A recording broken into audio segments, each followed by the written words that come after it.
ಹಿರಿಯ ಧುರೀಣರಾಗಿರ್ತಕ್ಕಂಥ ಸಮಾಜದ ಸೇವಕರಾಗಿರ್ತಕ್ಕಂಥ ಭಕ್ತಿ ಸಂಪನ್ನರಾಗಿರ್ತಕ್ಕಂಥ ಶ್ರೀ ಕಾಸುಗೌಡ ಬಿರಾದವರವರಿಗೆ ಆಧ್ಯಾತ್ಮಿಕ ಪ್ರವಚನ ಸೇವಾ ಸಮಿತಿಯಿಂದ ಹೃದಯ ತುಂಬಿದ ಸ್ವಾಗತ ಸುಸ್ವಾಗತ. ಅವರಿಗೆ ಪ್ರವಚನ ಸೇವಾ ಸಮಿತಿಯವರು ಗೌರವಿಸಬೇಕಾಗಿ ವಿನಂತಿ.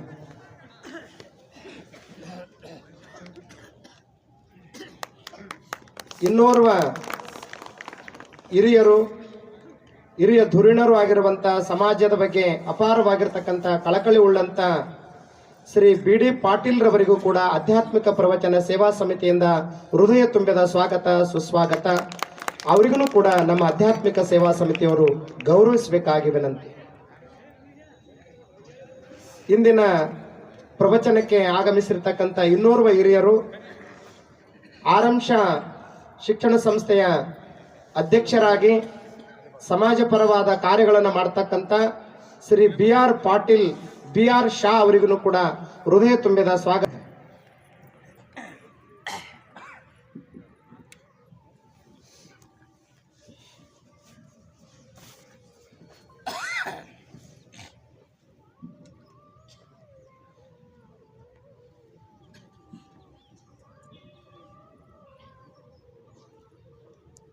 ನಾನು ನೆನೆವೆನೋ ಬೆಳಗಿನಲ್ಲಿ ವರ ಸೂರ್ಯ ದೇವನನ್ನು, ನಾನು ನೆನೆವೆನೋ ಬೆಳಗಿನಲ್ಲಿ ವರ ಸೂರ್ಯ ದೇವನನ್ನು, ಸರ್ವ ವೇದಗಳ ದೇಹ ಮಂಡಲನ ಜಗದ ಜೀವನನ್ನು, ಸರ್ವ ವೇದಗಳ ದೇಹ ಮಂಡಲನ ಜಗದ ಜೀವನನ್ನು, ಜಗದ ಉತ್ಪತ್ತಿ ರಕ್ಷ ಶಿಕ್ಷಣಕ್ಕೆ ಕಮಲ ಬಂಧುವನ್ನು, ಜಗದ ಉತ್ಪತ್ತಿ ರಕ್ಷ ಶಿಕ್ಷಣಕ್ಕೆ ಕಮಲ ಬಂಧುವನ್ನು, ಭವ್ಯ ರೂಪನಾನಮೆಯ ದೇವನನು ದಿವ್ಯ ದಿನಪನನ್ನು, ಭವ್ಯ ರೂಪನಾನಮೆಯ ದೇವನನು ದಿವ್ಯ ದಿನಪನನ್ನು, ಬೆಳಗು ನೆನೆವೆ ಭಾಸ್ಕರನ ದಯೇನ ಮನಸ್ಸು ವಾಣಿಯಿಂದ, ಬೆಳಗು ನೆನೆವೆ ಭಾಸ್ಕರನ ದಯೇನ ಮನಸ್ಸು ವಾಣಿಯಿಂದ, ಇಂದ್ರ ಪೂಜಿತನ ದೇವ ವಂದಿತನ ವಿನಯ ಭಕ್ತಿಯಿಂದ, ಇಂದ್ರ ಪೂಜಿತನ ದೇವ ವಂದಿತನ ವಿನಯ ಭಕ್ತಿಯಿಂದ, ಮಳೆಗೆ ಬೆಳೆಗೆ ಖಲು ಆದಿ ಕಾರಣನ ವಿಶ್ವಪಾಲನನ್ನು, ಮಳೆಗೆ ಬೆಳೆಗೆ ಖಲು ಆದಿ ಕಾರಣನ ವಿಶ್ವಪಾಲನನ್ನು, ವರಪ್ರಭಾಕರನ ನಿಜ ಶುಭಾಕರನ ಕಿರಣ ಜಾಲನನ್ನು, ವರಪ್ರಭಾಕರನ ನಿಜ ಶುಭಾಕರನ ಕಿರಣ ಜಾಲನನ್ನು, ಪಾಪಲೋಪನನು ಶತ್ರುಘಾತನನು ರೋಗನಾಶನನ್ನು, ಪಾಪಲೋಪನನು ಶತ್ರುಘಾತನನು ರೋಗನಾಶನನ್ನು, ಕಾಲಚಕ್ರವನು ಸತತ ಚಾಲಿಸುವ ವಿಶ್ವಕಾಶನನ್ನು, ಕಾಲಚಕ್ರವನು ಸತತ ಚಾಲಿಸುವ ವಿಶ್ವಕಾಶನನ್ನು, ಸರ್ವಶ್ರೇಷ್ಠನನು ದೇವಜ್ಯೇಷ್ಠನನು ಕಮಲಮಿತ್ರನನ್ನು, ಸರ್ವಶ್ರೇಷ್ಠನನು ದೇವಜ್ಯೇಷ್ಠನನು ಕಮಲಮಿತ್ರನನ್ನು,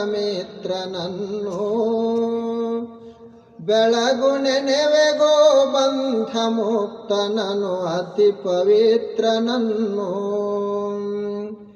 ಬೆಳಗು ನೆನೆವೆಗೋ ಬಂಧ ಮುಕ್ತನನು ಅತಿ ಪವಿತ್ರನನ್ನು. 3 ಶ್ಲೋಕಗಳ ನಾರು ಪಠಿಪರೋ ಎದ್ದು ಬೆಳಗಿನಲ್ಲಿ.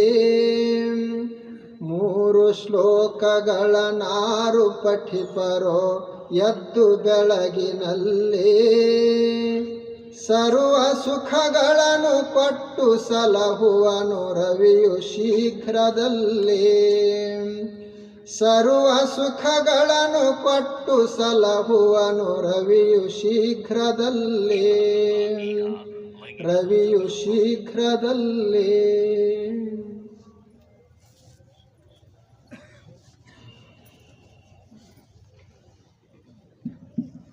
ಅವರು 2 ಮಾತು ಮಾತಾಡಿ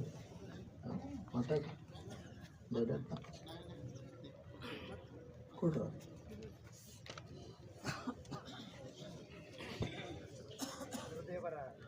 ಮೇರೆಗೆ ಹಿರಿಯರು ಕಾಸುಗೌಡ ಪಾಟೀಲ್ ರವರು ಬಿರಾದರ್ ಅವರು ಒಂದೆರಡು ಮಾತುಗಳನ್ನು ಆಡಬೇಕಾಗಿ ವಿನಂತಿ. ಅವರು ಇಲ್ಲಿ ಮುಂಭಾಗದಲ್ಲಿ ಬಂದು ಅವಾಗ ಅವರಿಗೆ ಹೇಳಿದ್ರಂತ, ಒಬ್ಬರು ಸಂತರು ಹೇಳಿದ್ರಂತ, ನೋಡು ನಿನ್ನ ಆರೋಗ್ಯ ಸುಧಾರಿಸಬೇಕಾದ್ರೆ ಯಾರು ನಿನ್ನ ರಾಜ್ಯದೊಳಗೆ ಆನಂದವಾಗಿ ಅದಾರಲ್ಲ, ಯಾರು ನಿನ್ನ ರಾಜ್ಯದೊಳಗೆ ಸಂತೋಷವಾಗಿ ಅದಾರ, ಅವ್ರ ಅಂಗಿ ಹಾಕೊಂಡೆ ಅಂದ್ರೆ ಸಮಾಧಾನ ಆಗ್ತೈತಿ ನಿನಗೆ ಅಂದ್ರಂತ. ಅವ್ರ ಬಟ್ಟೆ ನೀ ತೊಟ್ಕೊಳ್ಬೇಕು. ಅವಾಗ ಇವ ರಾಜ ಡಂಗ್ರ ಹೊಡಿಸಿದಂತ, ನಮ್ಮ ರಾಜ್ಯದೊಳಗೆ ಯಾರ ಆನಂದವಾಗಿ ಅದರಿ ಅವ್ರ ಬಟ್ಟೆ ತಂದು ಕೊಡ್ರಿ ನನಗೆ ಅಂದಂತ. ರಾಜ್ಯದೊಳಗೆ ಯಾರೂ ಬರಲಿಲ್ಲ. ಯಾಕಂದರೆ ಎಲ್ಲರಿಗೂ ಚಿಂತಿದ್ದು, ಎಲ್ಲರಿಗೂ ನೋವ, ನಂಬುದು ಅದು ಆಗಿಲ್ಲಂತ ಚಿಂತೆ, ಇದು ಆಗಿಲ್ಲಂತ ಚಿಂತೆ, ಎಲ್ಲರೂ ಚಿಂತೆಯಾಗನೇ ಇದ್ದರು. ಅವಾಗ ಸಂತರಿಗೆ ಅವ ಕೇಳಿದ, ಮತ್ತು ಯಾರೂ ಬರ್ತಾ ಇಲ್ಲ, ಯಾರೂ ಆನಂದವಾಗೇ ಇಲ್ಲ. ಅವರು ಆನಂದವಾಗಿರೋರು ರಾಜ್ಯದೊಳಗೆ ಊರಾಗಿರುವುದಿಲ್ಲ, ಅರಣ್ಯದಾಗಿರ್ತಾರೆ, ಅಲ್ಲಿ ಹುಡುಕಾಡಂದ್ರಂತ. ಇವ ಅರಣ್ಯದಾಗ ಹುಡುಕಾಡಕ್ಕೆ ಶುರು ಮಾಡಿದ. ಹೀಗೆ ಒಂದು ದಿವಸ ಹೊರಟಿದ್ದ, ಅಲ್ಲಿ ಒಬ್ಬ ಹಾಡ ಹಾಡ್ತಿದ್ದ. ಅವನದೊಂದು ಸಣ್ಣದೊಂದು ಗುಡಿಸಲ, ಆ ಗುಡಿಸಲದ ಮುಂದೆ ಕುಳಿತುಕೊಂಡು ಹೀಗೆ ಬೆಳಗಿನ ವಾತಾವರಣದಲ್ಲಿ ಹಾಡ ಹಾಡ್ತಿದ್ದ. ಅವನ ಹಾಡ ಕೇಳಿ ಭಾಳ ಸಂತೋಷ ಆಯಿತು. ಈತ ಇಷ್ಟು ಮಧುರವಾಗಿ ಹಾಡ್ತಾ ಇದ್ದಾನ, ಬಹುಶಃ ಇವ ಸಂತೋಷವಾಗಿರಬೇಕು, ಇವನಲ್ಲೇ ನಿಜವಾದ ಆನಂದ ಇರಬೇಕು, ಹೋಗಿ ಕೇಳೋಣ ಅಂತ ಹೇಳಿ ಕೇಳಿದ. ನಿನ್ನ ಹಾಡುಗಳು ನನಗೆ ಭಾಳ ಹಿಡಿಸಿದು, ನೀನು ಆನಂದವಾಗಿ ಅದದಿ, ನಾನು ಆನಂದವಾಗಿರಬೇಕು, ಅದಕ್ಕೆ ನಿಂದೊಂದು ಅಂಗಿದ್ರೆ ಕೊಡು ಅಂತಂದ. ಅವ ಹಾಡ ಹಾಡು ಅವ ಹೇಳಿದ, ಹುಡುಗಿದ್ದವ, ಅವನಂದು ಅಂಗಿನೇ ಇಲ್ಲ ಅಂತಂದ. ನಂದು ಇರ್ಲಿಕ್ಕಿದೆ ಒಂದು ಸಣ್ಣ ಗುಡಿಸಲ, ಗುಡಿಸಲ್ದಾಗ ಏನು ಸಾಮಾನುಗಳು ಭಾಳ ಇಲ್ಲ, ಮತ್ತು ಮೈ ಮೇಲೆ ನನಗೆ ಅಂಗಿನೂ ಇಲ್ಲ. ಅದನ್ನ ನೀವು ತೊಟ್ಕೊಂಡ್ರೆ ಬರ್ತದಂತಲ್ಲ, ಇಲ್ಲಿ ಕುಳಿತುಕೊಂಡು ಸಂತೋಷ ಪಡಬೇಕು. ಅವಾಗ ರಾಜನಿಗೆ ಅವಾಗ ಅನಿಸ್ತಂತ, ಇವು ಹೊರಗಿನೂ ಭಾಳ ಅವಶ್ಯಕತೆ ಅಲ್ಲ, ನಮ್ಮ ಒಳಗಡೆನೆ ನಾವು ಸ್ವಲ್ಪ ಯೋಚನೆ ಮಾಡಬೇಕು.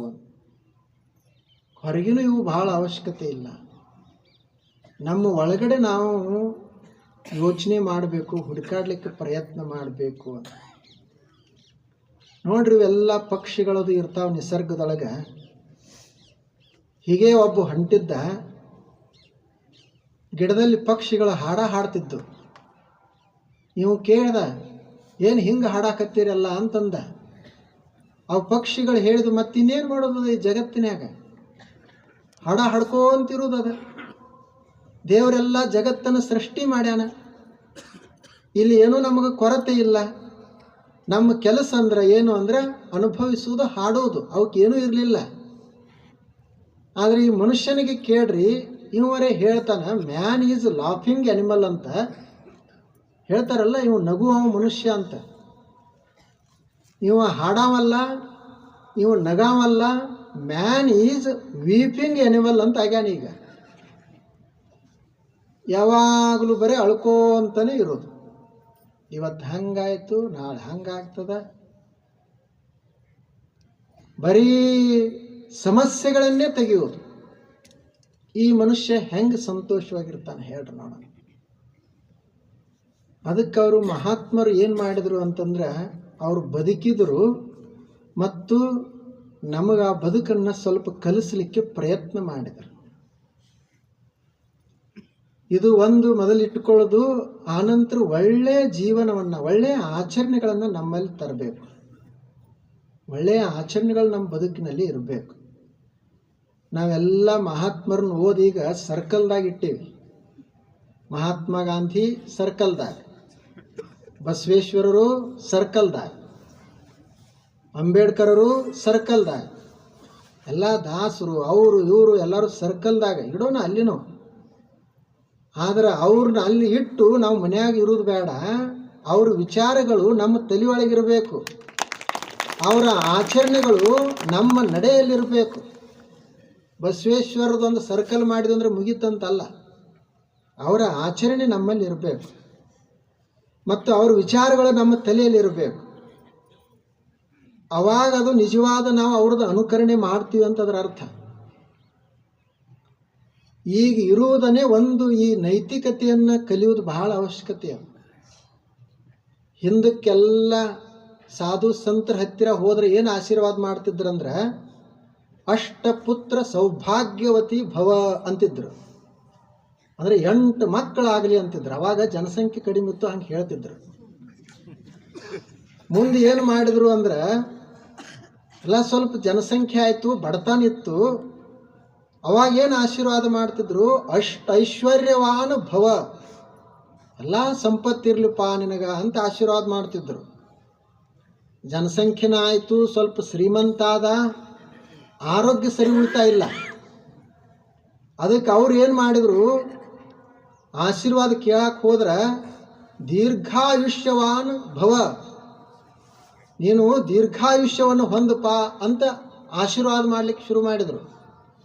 ಈಗ ಯಾವೂ ಅವಶ್ಯಕತೆ ಇಲ್ಲ, ಎಲ್ಲ ಮಕ್ಕಳಾಗ್ಯಾವ, ಜನಸಂಖ್ಯೆ ರಗಡಾಗೈತಿ, ಎಲ್ಲರೂ ಶ್ರೀಮಂತರಾಗ್ಯಾರ, ಆಯುಷ್ಯನೂ ಹೆಚ್ಚಾಗೈತಿ. 30-40 ವರ್ಷ ಬದುಕವ್ರು ಈಗ 60-70ಕ್ಕೆ ಬಂದಾರ. ಈಗ ಬೇಕಾಗಿರುವುದು ನೀತಿವಾನ್ ಭವ,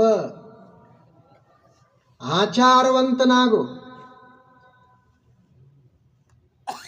ನೀನು ಇನ್ನೊಬ್ಬರಿಗೆ ಕಷ್ಟ ತೊಂದರೆಯನ್ನು ಕೊಡಬೇಡ, ಇದನ್ನು ಕಲ್ಕೋ ಅಂತ ಈಗ ಆಶೀರ್ವಾದ ಮಾಡಬೇಕಾಗಿದೆ. ಅವಾಗನೇ ಅವರು ಬಸವಣ್ಣವ್ರು ಹೇಳಿದರು. ಏನಂತ ಹೇಳಿದರು ಅಂದರೆ, ನಾನು ಒಂದಕ್ಕಂಜುವೆ, ಒಂದಕ್ಕಳುಕುವೆ, ಪರಧನ ಪರಸ್ತ್ರೀ. ಇದಕ್ಕೆ ನಾನು ಅಂಜುತ್ತೀನಿ, ಒಂದಕ್ಕಂಜುವೆ ಒಂದಕ್ಕಳುಕುವೆ. ಯಾರು ಮಂತ್ರಿ ಮಹೋದಯರಿಗೆ ಅಂಜುವುದಿಲ್ಲ ನಾನು ಅಂತ ಹೇಳ್ತಿದ್ರು ಅವ್ರು ಬಸವಣ್ಣವರು. ಎದಕ್ಕೆ ಅಂಜುತ್ತೀನಿ ಅಂದರೆ, ಪರಧನ, ಇನ್ನೊಬ್ಬರ ಹಣ, ಮತ್ತು ಪರಸ್ತ್ರೀ.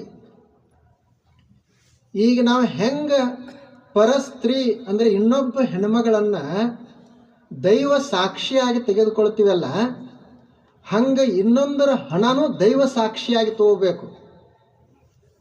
ಈಗ ಮದುವೆ ಅಂದರೆ ಏನದು, ದೈವ ಸಾಕ್ಷಿಯಾಗಿ ಒಬ್ಬ ಹೆಣ್ಮಗಳನ್ನು ಈತ ತೆಗೆದುಕೊಳ್ಳೋದು. ಎಲ್ಲ ಜನ ಒಪ್ಪಬೇಕು, ಇವನು ಯೋಗ್ಯದಾನ, ಆ ಹೆಣ್ಮಗಳು ಯೋಗ್ಯದಾರ ಅಂತ ಹೇಳಿ ಯೋಗ್ಯ ಪದ್ಧತಿಯಿಂದ ಗುರುಗಳನ್ನ ಒಪ್ಪಿಸಿ, ಜನರನ್ನು ಒಪ್ಪಿಸಿ ಹೆಂಗೊಬ್ಬ ಹೆಣ್ಮಗಳನ್ನು ತೆಗೆದುಕೊಳ್ತಾನ ಒಬ್ಬ ಮನುಷ್ಯ, ಹಾಗೆ ನಾವೇನು ಸಂಗ್ರಹ ಮಾಡ್ತೀವಲ್ಲ, ಸಂಪಾದನೆ ಮಾಡ್ತೀವಲ್ಲ ಹಣ, ಆ ಹಣ ಸಂಗ್ರಹ ಮಾಡಿದ್ದು ಗುರುಗಳು ಒಪ್ಪಬೇಕು, ಜನ ಒಪ್ಪಬೇಕು. ನೀವು ಮಾಡಿದ್ದಿದ್ದು ಸರಿ ಐತಿಪ್ಪ ಅಂತ ಅವ್ರು ಅನ್ಬೇಕು. ಅದು ನೋಡ್ರಿ, ಅದು ಹೇಗಿರಬೇಕು, ಆ ನೀತಿ ನಮ್ಮಲ್ಲಿ ಬರಬೇಕಾಗ್ಯದ. ಅದರ ಕೊರತೆ ಬಹಳಷ್ಟು ಅದು. ಇವೆಲ್ಲ ನೀತಿಗಳನ್ನು ನಾವು ಇದ್ದಾಗನೇ ಅನುಸರಿಸಬೇಕು. ನಮ್ಮದು ಎಲ್ಲರದು ಈಗ ಒಂದು ದೊಡ್ಡ ಪದ್ಧತಿ ಏನು ಅಂದರೆ, ಇದ್ದಾಗ ಯಾರೂ ಮಾತಾಡ್ಸೋದಿಲ್ಲ, ಸತ್ತ ನಂತರ ಎಲ್ಲರೂ ಬರ್ತಾರೆ, ಅವನು ಭಾಳ ಚಲೋ ಇದ್ದಪ್ಪ, ಇರಬೇಕಾಗಿತ್ತು ಇನ್ನೊಂದು ತೊಡೆ ದಿವಸ ಅಂತ. ಅದು ಇದ್ದಾಗ ಬಂದು ಹೇಳಿದ್ರೆ ಇನ್ನೊಂದು ತೊಡೆ ದಿವಸ ಇರ್ತಿದ್ದವ. ಅವಾಗ ಯಾರೂ ಮಾತಾಡ್ಸೋದಿಲ್ಲ, ಏನೂ ಸಹಾಯ ಮಾಡೋದಿಲ್ಲ. ಅವಾಗ ಏನರ ಕೇಳಿದ್ರೆ ಅಡಚಣೆ ಹೇಳಿದ್ರು ಸಹಿತ ಯಾರೂ ಕೇಳುವುದಿಲ್ಲ. ಸತ್ತ ನಂತರ ಶ್ರದ್ಧಾಂಜಲಿ ಅದನ್ನು ಯಾರು ನೋಡ್ತಾರೆ? ಆದ್ದರಿಂದ ಸತ್ತ ನಂತರ ಶ್ರದ್ಧಾಂಜಲಿ ಮಾಡೋಕ್ಕಿಂತ ಇದ್ದಾಗನೇ ಸ್ನೇಹಾಂಜಲಿ ಮಾಡುವುದು, ಅವರಿಗೆ ಹೋಗಿ ನಾವು ಕೊಡುವುದು. ಇದ್ದಾಗನೇ ಒಂದಿಷ್ಟು ಅವ್ರಿಗೆ ಒಳ್ಳೆಯದನ್ನು ಮಾಡುವುದು. ಮತ್ತು ಈಗೇನು ಬುದ್ಧಿವಂತರು ಇರ್ತಾರಲ್ಲ, ಭಾರಿ ತಜ್ಞರು ಇರ್ತಾರ, ಅವರು ವಿಚಿತ್ರ ಹೇಳ್ತಾರೆ ಸಮಾಜಕ್ಕೆ. ಏನು ಹೇಳ್ತಾರೋ ಗೊತ್ತೇ ಆಗಂಗಿಲ್ಲ. ಈಗ ನೋಡ್ರಿ, ನಾವೆಲ್ಲರೂ ಊರು ತಿರುಗಾಡಿ ಕುಡಿಬೇಡ್ರಿ ಅಂತ ನಾವು ಹೇಳ್ತೀವಿ, ಕುಡಿಯೋದ್ರಿಂದ ಹಾನಿ ಆಗ್ತೈತಿ ಅಂತ ನಾವು ಹೇಳ್ತೀವಿ. ಅವ್ರ ತಜ್ಞರು ಏನು ಹೇಳ್ತಾರೆ? ಕುಡಿಯೋದ್ರಿಂದನೇ ದೇಶ ನಡೀತದ, ದೇಶಕ್ಕೆ ಟ್ಯಾಕ್ಸ್ ಸಿಗ್ತದಂತ ಅವ್ರು ಹೇಳ್ತಾರೆ. ಏನು ಮಾಡ್ತೀರಿ? ಇದು ಕುಡಿಯೋದ್ರಿಂದ ಹಾನಿ ಆಗ್ತದಂತ ಒಂದು ಸಣ್ಣ ಹುಡುಗಕ್ಕೆ ಗೊತ್ತಾಗ್ತೈತಿ. ಈಗ ಒಂದು ಸಣ್ಣದ ಮನೆ ಇತ್ತಂದ್ರೆ ಅಲ್ಲಿ ಮನ್ಯಾಗ ಒಬ್ಬ ಕುಡಿಯಾಕೆ ಶುರು ಮಾಡಿದ ಅಂದ್ರೆ ಆರೋಗ್ಯ ಕೆಡಿಸ್ಕೊಳ್ತಾನೆ, ಹಣ ಹಾಳಾಗ್ತದೆ, ಭೂಮಿ ಕೇಳ್ಕೊಳ್ತಾನೆ, ಮಕ್ಕಳಿಗೆ ಶಿಕ್ಷಣ ಇಲ್ಲ, ಮನ್ಯಾಗೆಲ್ಲ ಅಸ್ತವ್ಯಸ್ತ ಆಗ್ತದೆ. ಅವಾಗೆಲ್ಲರೂ ಏನಂತಾರೆ? ಕುಡದೆ ಹಾಳು ಮಾಡ್ಕೊಂಡು ನೋಡಪ್ಪ ಎಲ್ಲ ಅಂತಾರೆ. ಕುಡ್ದ ಮನೆ ಸಂಸಾರ ಕೆಡಿಸಿಕೊಂಡ ಅಂತಾರೆ. ಇದು ಸಣ್ಣ ಹುಡುಗನಿಗೆ ತಿಳಿತದ. ಆದ್ರೆ ದೊಡ್ಡವ್ರು ಏನು ಹೇಳ್ತಾರೆ? ಬೆಂಗಳೂರಾಗ ಕೂತವ್ರು, ದಿಲ್ಲ್ಯಾಗ ಕೂತವ್ರು, ಕುಡಿಯೋದ್ರಿಂದ ನಮ್ಮ ದೇಶ ಸುಧಾರಣೆ ಆಗಕತ್ತೈತಿ ಅಂತ ಹೇಳ್ತಾರೆ. ಕುಡುಕರಿಂದ ಎಂದರೆ ದೇಶ ಸುಧಾರಣೆ ಆಗ್ತದೆ ಏನು? ಕುಡಿಯೋರಿಂದ ದೇಶ ಸುಧಾರಣೆ ಆಗುವುದಿಲ್ಲ, ದುಡಿಯೋರಿಂದ ದೇಶ ಸುಧಾರಣೆ ಆಗ್ತದೆ. ಎಲ್ಲರೂ ಕುಡಿದು ಇವರಿಗೆ ಟ್ಯಾಕ್ಸ್ ಕೊಟ್ಟರು, ಎಲ್ಲರೂ ಆರೋಗ್ಯ ಕೆಡಿಸ್ಕೊಂಡಂಥ ಕುಡುಕರು ದೇಶ. ಯಾವ ಶ್ರೀಮಂತ ದೇಶ ಅದು? ನೋಡ್ರಿ ಅವರು ನೀತಿ ಹೆಂಗದಾವ. ಅವರುವೇ ದೊಡ್ಡವ್ರ ಮಾತು ಭಾಳ ಮಂದಿ ಕೇಳ್ತಾರೆ, ನಮ್ಮಂಥವ್ರು ಯಾರು ಕೇಳ್ತಾರೆ ಮಾತು?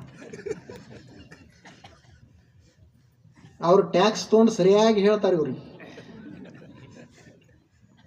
ಆದ್ದರಿಂದ ನಾವು ನೀತಿಯನ್ನು ಕಲ್ಕೊಳ್ಬೇಕು, ಯಾರಿಗೂ ತೊಂದರೆಯನ್ನು ಕೊಡಬಾರ್ದು.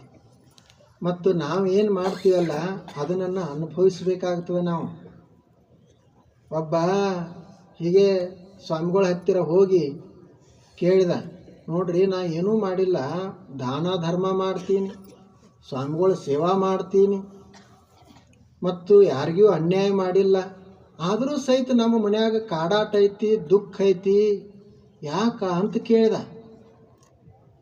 ಅವಾಗ ಅವರು ಈಗಿನ ಸ್ವಾಮಿಗಳಿದ್ರು, ಅವರು ಆಧುನಿಕ ಕಲ್ತಿದ್ರು.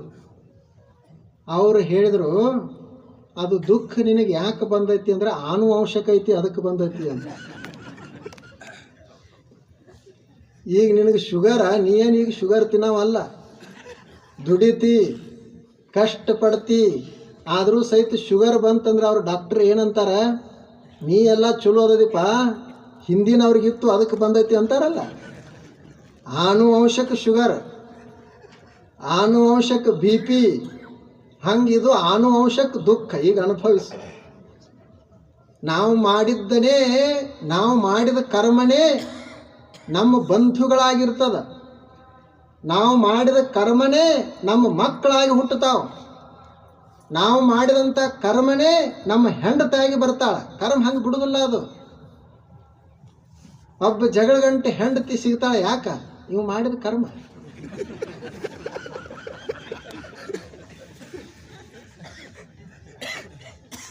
ಅದು ಕರ್ಮ. ನಾವು ಹೆಂಗೆ ಮಾಡಿರ್ತೀವಲ್ಲ ಅದು ಸುತ್ತ ಹಾಕಿ ಬರಬೇಕು. ಅದಕ್ಕೆ ನಾವು ಈಗ ಚಲೋ ಮಾಡ್ತಾ ಇರೋದು, ಒಳ್ಳೆಯದನ್ನು ಮಾಡೋದು. ಅವಾಗ ನಮ್ಮ ಜೀವನ ತನ್ನಿಂದ ತಾನೇ ಸುಧಾರಣೆ ಆಗಲಿಕ್ಕೆ ಶುರು ಆಗ್ತದೆ. ಇಂಥದನ್ನೆಲ್ಲ ನಮ್ಮ ಮಹಾತ್ಮರು ನಮಗೆ ಕಲಿಸಿದರು. ಅವರು ಇಡೀ ಜೀವನದ ತುಂಬ ಈ ಎಲ್ಲವನ್ನು ಕಲಿಸ್ತಿದ್ರು. ನಾವು ದೇವರದ್ದು ಪೂಜೆ ಮಾಡೋದು ಎಷ್ಟು ಮುಖ್ಯದ, ಇನ್ನೊಬ್ಬರಿಗೆ ಒಳ್ಳೆಯದು ಮಾಡೋದು ಅಷ್ಟೇ ಮುಖ್ಯ. ಒಂದು ಸಲ ಅಲ್ಲಿ ದೇವಲೋಕದೊಳಗೆ ಒಬ್ಬರು ಸಂತರು ಹೋದರು. ಆ ಸಂತರಂದ್ರೆ ದೇವ್ರ ಪೂಜೆ ಮಾಡೋರಲ್ಲ, ಅವರು ಜನರಿಗೆ ಸೇವಾ ಮಾಡ್ತಿದ್ರು, ಜನರನ್ನು ಪ್ರೀತಿಸ್ತಿದ್ರು. ಏನರ ಅವಶ್ಯಕತೆ ಇತ್ತಂದ್ರೆ ಅವರಿಗೆ ಸಹಾಯ ಮಾಡ್ತಿದ್ರು. ಅವ್ರು ಹೋದರು. ಅವಾಗ ಅಲ್ಲಿ ದೇವದೂತರಿಗೆ ಅವ್ರು ಕೇಳಿದರು, ನಾನು ಬಂದನೀಗ ನನಗೇನು ನೀವು ನರಕ ಕೊಡ್ತೀರೋ ಏನು ಸ್ವರ್ಗಕ್ಕೆ ಕಳಿಸ್ತೀರೋ ಅಂತ. ನಾ ಏನು ದೇವರಿಗೆ ಅದು ಪೂಜೆ ಮಾಡಿಲ್ಲ, ಮತ್ತು ನನಗೇನು ನರಕ ಸಿಗ್ತದೋ ಏನು ಸ್ವರ್ಗ ಸಿಗ್ತದೋ ಅಂತ. ಅವಾಗ ಅವರು ದೇವದೂತರು ಯೋಚನೆ ಮಾಡಿದರು, ದೇವ್ರಿಗೂ ಕೇಳ್ಕೊಂಡ್ರು, ನಿಮಗೆ ಸ್ವರ್ಗ ಸಿಗ್ತೈತಿ ಅಂತ ಹೇಳಿದ್ರಂತ. ಅವಾಗ ಇವರು ಮತ್ತು ನಾನು ದೇವರಿಗೆ ಪೂಜೆನೇ ಮಾಡಿಲ್ಲ, ದೇವ್ರು ನನ್ನನ್ನು ಹೆಂಗೆ ಮೆಚ್ಚಿಕೊಂಡ, ನನ್ನನ್ನು ಹೆಂಗೆ ಸ್ವರ್ಗಕ್ಕೆ ಕರ್ಕೊಂಡ ಅಂತ. ಅವಾಗ ಅವ್ರು ಹೇಳಿದ್ರಂತ, God loves who loves others, God loves who serve others. ದೇವರು ಯಾರನ್ನು ಪ್ರೀತಿಸ್ತಾನೋ ಅಂದ್ರೆ, ಯಾರು ನೆರೆ ಹೊರೆಯವ್ರನ್ನ ಬೇರೆಯವ್ರನ್ನ ಪ್ರೀತಿಸ್ತಾರ ಅವ್ರನ್ನ ದೇವರು ಪ್ರೀತಿಸ್ತಾನೆ. ದೇವರು ಯಾರನ್ನ ಪ್ರೀತಿಸ್ತಾನೋ ಅಂದ್ರೆ, ಯಾರು ಸಮೀಪಿರೋವ್ರಿಗೆ ಸೇವಾ ಮಾಡ್ತಾರ, ಸಹಾಯ ಮಾಡ್ತಾರ, ಅವ್ರನ್ನ ದೇವರು ಪ್ರೀತಿಸ್ತಾನೆ. ಬರೇ ದೇವರನ್ನು ಅಷ್ಟೇ ಮಾಡೋರಿಗೆ ಅವನು ನಂಬುವುದಿಲ್ಲ. ಆದ್ದರಿಂದ ನಾವು ಒಳ್ಳೆಯ ಆಚರಣೆಗಳನ್ನು ಇಟ್ಟುಕೊಳ್ಳೋದು. ಮತ್ತು ಇದು ಹೇಳಿದರೆ ಬರುವುದಿಲ್ಲ. ಮಹಾತ್ಮರೆಲ್ಲ ಬರೀ ಹೇಳಲಿಲ್ಲ, ಅವರು ಬದುಕಿದ್ರು. ನಮ್ಮ ಮನುಷ್ಯನ ಸ್ವಭಾವ ಏನದ ಅಂದರೆ, ಹೇಳಿದ್ದನ್ನು ಆತ ನಮಗೆ ಮತ್ತೆ ಹೇಳ್ತಾನೆ. ಹೇಳಿದ್ರಿಂದ ಯಾರೂ ತಿಳುವಳಿಕೆ ಬರೋದಿಲ್ಲ. ನಾವು ಮಾಡಿದ್ವಿ ಅಂದ್ರೆ ಮಾಡ್ತಾರೆ. ಅಪ್ಪುಗಳಿಗೆ ಎದಕ್ಕೆ ಬೆಲೆ ಬಂತಂದ್ರೆ, ಬರೀ ಹೇಳಿಲ್ಲ, ಅವರು ನಡೆದ್ರು. ಒಬ್ಬ ಟೊಪ್ಪಿಗೆ ಮಾರಾಟ ಮಾಡುವಿದ್ದ, ಹ್ಯಾಟ್ ಹಾಕೊಂಡಿದ್ದ ತಲೆ ಮೇಲೆ, ಮತ್ತು ಕೈ ಒಳಗೂ ಹ್ಯಾಟ್ ಇಟ್ಟುಕೊಂಡು ಹೊರಟಿದ್ದ. ದಾರಿಯಲ್ಲಿ ಅವನಿಗೆ ಸ್ವಲ್ಪ ವಿಶ್ರಾಂತಿ ಮಾಡ್ಬೇಕಂತ ಅನಿಸ್ತು. ಒಂದು ಗಿಡದ ಕೆಳಗಡೆ ಆ ಟೊಪ್ಪಿಗೆಗಳನ್ನೆಲ್ಲ ಇಟ್ಟು ಮಲ್ಕೊಂಡ. ಆ ಗಿಡದಾಗ ಮಂಗಗಳಿದ್ದು. ಅವು ನೋಡಿದವು, ಇವು ಟೊಪ್ಪಿಗೆ ನೋಡಿದು ಚಲೋ ಅನಿಸ್ತು. ಗಿಡದಾಗಿಂದ ಬಂದು ಎಲ್ಲ ಟೊಪ್ಪಿಗೆ ತಲೆ ಮೇಲೆ ಹಾಕೊಂಡು ಕೂತು. ಆ ಬಳಿಕ ಇವು ಎಚ್ಚರ ಆದ ಬಳಿಕ ನೋಡ್ತಾನೆ, ಒಂದು ಟೊಪ್ಪಿಗಿಲ್ಲ. ಅವನ ತಲೆ ಮೇಲೆ ಏನಿತ್ತು ಅದು ಒಂದೇ, ಉಳಿದದ್ದು ಎಲ್ಲ ಮಂಗಗಳು ಹಾಕೊಂಡು ಕೂತಾವ. ಇವ ಒದರಿದ, ಚೀರಾಡಿದ, ಟೊಪ್ಪಿಗೆ ಕೊಡ್ರಿ ಅಂತ ಹೇಳಿದ. ಇವ ಹೆಂಗೆ ಹೇಳ್ತಾನೆ ಅವು ಹಂಗೆ ಹೇಳ್ತಿದ್ದು, ಟೊಪ್ಪಿಗೆ ಕೊಡಲಿಲ್ಲ. ಇವನಿಗೆ ಅನಿಸ್ತು, ಇವ್ ನಾ ಹೆಂಗೆ ಮಾಡಕ್ಕೆ ಹತ್ತೇನೆ ಹಂಗೆ ಮಾಡ್ತಾನೆ. ಇನ್ನು ಟೊಪ್ಪಿಗೆ ಹೆಂಗೆ ಸಂಗ್ರಹ